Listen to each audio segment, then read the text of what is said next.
Tales of Melato's Philosophy and Science identified Thales as the first person to investigate the basic principles, the question of the originating substance of matter, and therefore as the founder of the school of natural philosophy.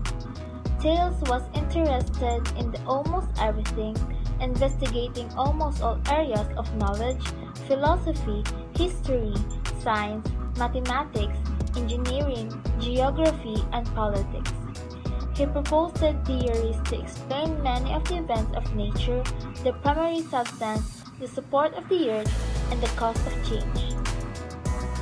Thales was much involved in the problem of astronomy and provided a number of explanations of cosmological events which traditionally involve supernatural entities.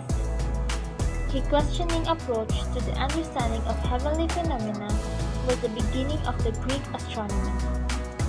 The most prominent feature of Thales' philosophy was that water was the source of all things, called the ether. Using an early form of scientific inquiry, Thales observed the prominence of water in the world and thus concluded that the land floated on water. In the work, Aristotle reported Thales' theory that the archie or originating principle of nature was a single material substance, the water. Hi guys, I'm Bryce. I'm talking about the life of Anaximenes. Anaximenes was born 586 BC. Anaximenes believed the earth to be air, and the air he believed was the unifying substance as the only had to expand or compresses to form all states of matter, so that to further explain this belief we turn to the scientific processes of condensation and vaporization. He was the last of the three philosophers. First is Thales, second is Anaximander, and they graduated in Milesian School. These three are regarded historians as the first philosopher of the Western world. Thales that say water it is the nature, the earth, the originating principles, and Anaximenes is best known for his doctrine that air is the source of all things. This way, it differs with his predecessors like Thales, who held that the water is the source of all things. Air is God, Anaximenes said, and that it is a rose, that it is boundaries and infinite and always in motion, though there without any form could be good. Anaximenes proved or saying that air is a source of life and saying that air is liquid and solid. Thank you. Heraclitus of Ephesus was an ancient Greek philosopher known for his doctrine of change being central to the universe, and his insistence that opposition or strife is necessary for stability and existence.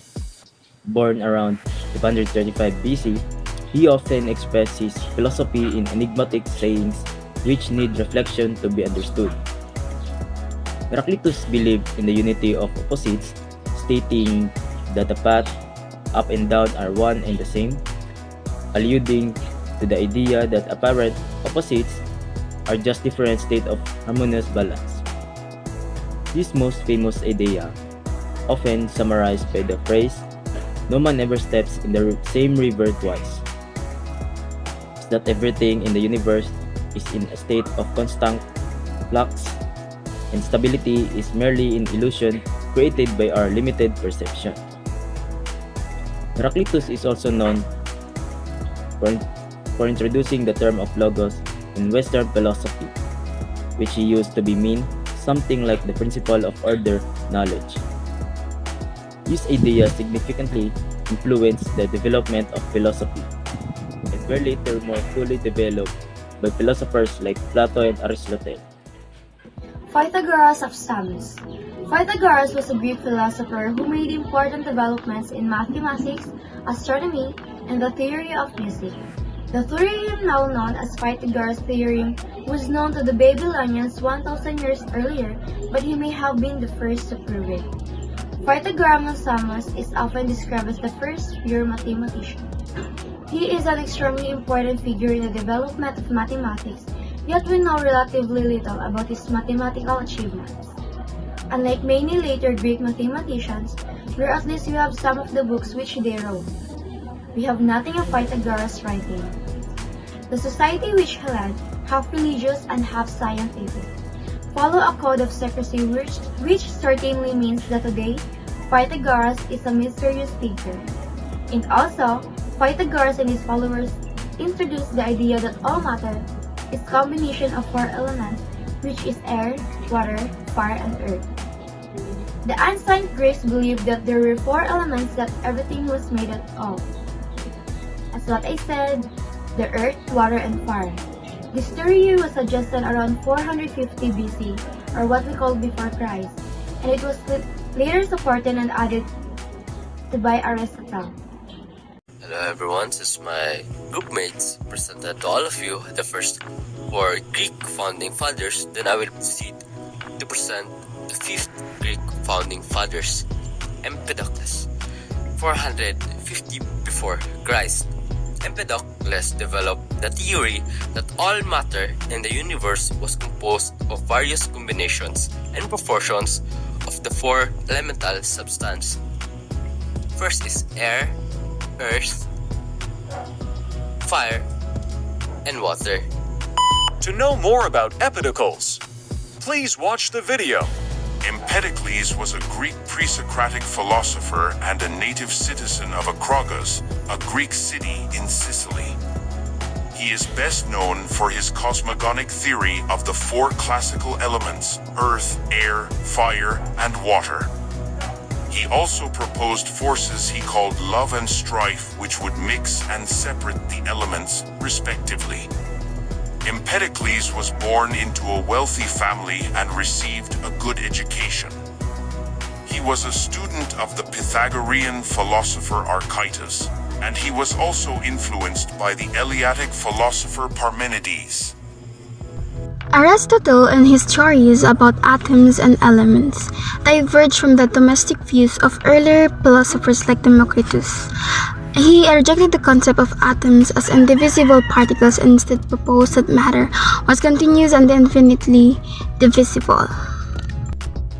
According to Aristotle, everything in the physical world was composed of varying proportion of four elements. The four elements was earth, water, air, and fire. These elements were not seen as fundamental particles but rather as qualities that could combine and transform. Earth was associated with qualities of liveliness and solidity, water with fluidity and coldness, air with lightness and expansiveness, and fire with heat and upward movement. Aristotle believed that these elements could transform into one another through the combination and separation of their qualities. For example, earth could become water by losing its heaviness and gaining fluidity. Aristotle's theory, one of the elements was also closely tied to his concept of natural motion. He believed that each element had qualities. Earth and water, being heavy, tended to move downward, while air and fire, being light, move upward. This theory of elemental motion and transformation influenced Aristotle's broader cosmology and ideas about the natural world. In Leucippus' atomic theory, these atoms were considered the fundamental building blocks of everything in the universe. The term atom is derived from the Greek word atomos, meaning indivisible. According to Leucippus, These atoms were internal, unchangeable, and constantly in motion. He theorized that different arrangements and combination of these atoms lead to the diverse forms of matter observed in the world. The concept of matter being composed of tiny, invisible atoms originating from Greek philosophers Leucippus of Miletus and Democritus of Abdera is believed to be a fundamental principle in understanding the nature of matter, including color and taste. Democritus of Abdera was an ancient Greek philosopher born around 460 BCE in Abdera. He is best known for his contribution to the development of atomic theory in ancient Greek philosophy. Democritus proposed that all matter is composed of invisible particles called atoms, which are internal, unchangeable, and different shape and size. He believed that the properties of substance were a result of arrangement and movement of these atoms. Democritus, along with his mentor Leucippus, laid the groundwork for the atomic hypothesis, suggesting that everything in the universe is made up of tiny, indestructible particles. While his ideas were not widely accepted in his time, they significantly influenced later philosophers and scientists, including Epicurus, and eventually the development of the modern atomic theory. Epicurus, an ancient Greek philosopher who lived from 341 to 270 before Christ, indeed supported Democritus' atomos theory. According to this theory, the basic building blocks of all matter are indivisible particles called atoms. These atoms move through an empty space known as the void. Epicurus saw the atomos theory as a way to explain the nature of the physical world. He believed that by understanding the material composition of things, people could gain a sense of certainty and reduce anxiety about the unpredictable forces of nature. Additionally, he thought that recognizing the existence of atoms and the void could lead to a more tranquil and content life. Epicurus emphasized the pursuit of pleasure and the avoidance of pain as essential components of a good life.